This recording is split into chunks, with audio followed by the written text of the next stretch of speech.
NATO has promised to provide material support for Ukraine in response to Russia's military buildup along its border. Ukraine has been carrying out what it describes as anti-terrorism drills close to areas Russia annexed in 2014. Ukraine showing its own military force and posting video of rehearsals to repel tank and troop attacks near the border with Crimea, which Russia annexed in 2014. The footage intended to instill confidence at home and to send a message to Moscow as thousands of Russian troops massed on Ukraine's eastern frontier. The drills came a day after US President Joe Biden phoned his Russian counterpart to warn him against the military buildup. A message reiterated when the US Secretary of State Antony Blinken visited NATO in Brussels. We also spent some time today talking about the deep concern that allies share about Russia and its actions on the borders of Ukraine.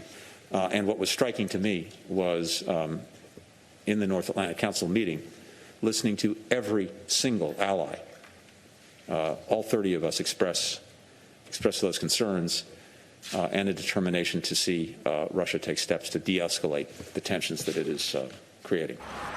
Fighting has increased in recent weeks in eastern Ukraine, where government forces have battled Russian-backed separatists in a 7-year conflict. NATO says the number of Russian troops close to the border is now the highest since 2014.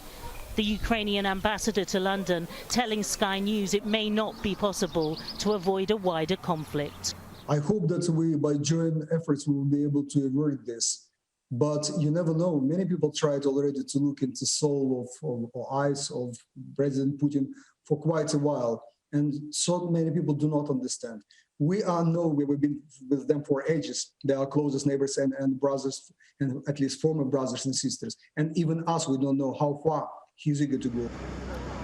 2 US warships are now on their way to the Black Sea, evoking a sharp rebuke from Russia, warning the US to stay away for its own good and insisting the military buildup is part of a legitimate military exercise. But Ukraine's defense minister raised the rhetoric further, accusing Russia of preparing to potentially store nuclear weapons in Crimea.